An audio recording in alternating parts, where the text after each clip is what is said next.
Ketika Nabi SAW meninggal, tuan-tuan, Bilal berhijrah ke Damsyik dan kuburnya ada di Damsyik. Dia tak balik, tuan-tuan. Kerana apa? Dia rindu dekat Nabi. Dia tengok kubur Nabi, dia menangis. Lalu dia tak balik. Satu hari, tuan-tuan, Bilal bermimpi berjumpa dengan Nabi. Nabi kata apa? Bilal, lama kau tak ziarah aku. Kau tak rindu aku kah? Bilal jaga daripada tidur, menangis dia. Bila menangis, tuan-tuan, terus dia capaikan cuda, siapkan peralatan, kemudian persiapan, terus balik daripada Damsyik. Sampai, tuan-tuan, di Madinah. Masa tu, tuan-tuan, pemerintahan Saidina Umar Al-Khattab. Umar, tuan-tuan, bila tengok Bilal, seronok, tuan-tuan. Ketika tu masuk waktu Zuhur.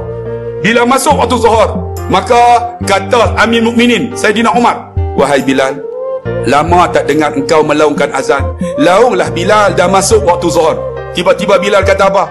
Wahai Amir Mukminin, sebenarnya aku ini ialah muazzin Rasulullah. Aku bukan muazzin kamu. Aku tak nak azan.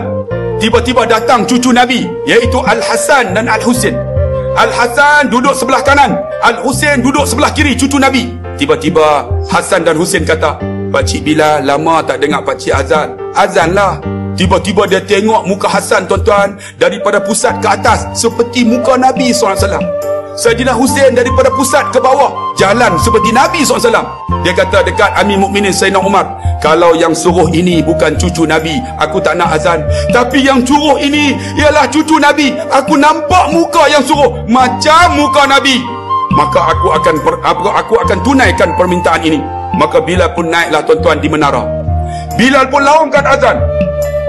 Allahu Akbar, Allahu Akbar. Penduduk Madinah mendengar Bilal melaungkan azan. Mereka berlari, tuan-tuan, masuk ke dalam masjid.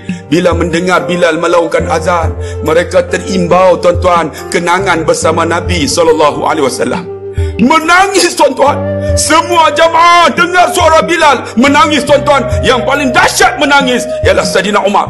Saidina Umar menundukkan kepala, meraung dia menangis. Kerana apa? Teringat Nabi SAW.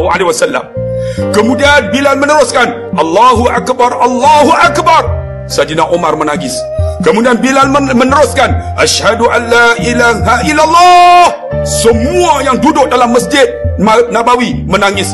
Kemudian Bilal meneruskan, Asyhadu an la ilaha illallah. Semua menangis. Yang paling dahsyat ialah sahabat Nabi, namanya Umar Al-Faruq Al-Khattab. Ketika Bilal melaungkan azan, meneruskan, Asyhadu anna Muhammad. Bilal tak boleh sebut, tuan-tuan. Tiba-tiba dia jatuh, tuan-tuan, pingsan. Bila pingsan, Saidina Umar naik. Bilal bangun, Bilal, habiskan. Tiba-tiba Bilal terjaga, menangis dia. Bilal habiskan, dia pun bangun, dia azan, Asyhadu anna Muhammad. Menangis Bilal teresak-esak. Lalu Saidina Umar kata, Bilal, habiskan. Apa kata Bilal? Macam mana aku nak habiskan? Ketika aku nak sebut Muhammad Rasulullah, aku nampak Nabi keluar daripada rumahnya, masuk ke dalam masjid, menanti aku untuk salat bersama-sama. Sedangkan Nabi dah tak ada, wahai